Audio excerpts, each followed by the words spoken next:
ऐकून घ्या, त्या नागांवरती फौजदारी गुन्हा दाखल करावा. आमची जमीन आमची आहे, बेवारस बनले सामान तिथे ते, म्हणजे बेवारस म्हणून जाहीर करा तुम्ही, नाही तर ते त्याच्यावरती गुन्हा दाखल करा ना. आम्ही शेतकरी आहे, जो उद्योगपती आहे, मग तुम्ही उद्योगपतीला साथ देणार का? काही शेतकऱ्याला हे करणार. आम्ही काय म्हणतो ऐकून घ्या, आम्ही काय म्हणतोय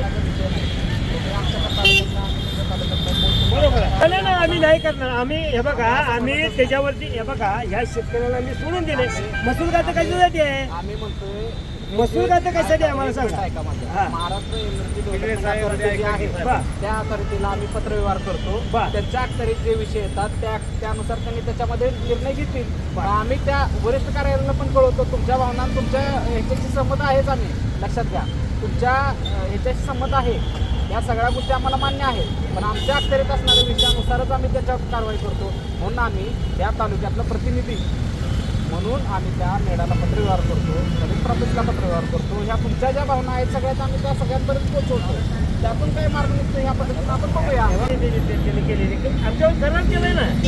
आम्ही त्याच्या सगळं हे मशिनरी या जागेत पडले त्याच्या. मी काय म्हणतोय, आम्ही पोहोचवतो. हे बघा, तुम्ही त्याच्यावरती कारवाई करणार का नाही आम्हाला सांगा. आम्ही काय म्हणतोय, आम्ही तुम्हाला तक्रार ऐकून घ्या. तुम्ही रेव्हेन्यू डिपार्टमेंटची मंडळी आहात. आम्ही काय नगरपालिकेला जाऊन विचारत नाही की आमच्या जमिनीचं काय काय हे करणार आहे. तुमचं डिपार्टमेंट रेव्हेन्यू डिपार्टमेंट आहे आणि रेव्हेन्यू डिपार्टमेंटनं रेव्हेन्यूचं कामकाज जे आहे ते रेव्हेन्यू डिपार्टमेंटनं त्याचा मार्ग काढावा.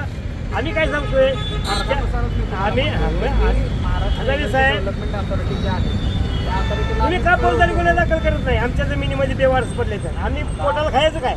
आमची उपाय आम्ही हे बघा, आज मी तुम्हाला सगळ्यांच्या समोर सांगतोय, जर का तुम्ही त्याच्यावरती फौजदारी गुन्हा दाखल केला नाही, शुक्रवारी आम्ही रस्ता रोको खानापूरमध्ये करणार आहे, त्याची बी तुम्ही दखल घेतली नाही, हा आणि हा हे तुम्ही हे दोघं जण 26 जानेवारी दिवशी तहसील कार्यालयाच्या समोर आत्मदहन करणार. ऐकून घ्या.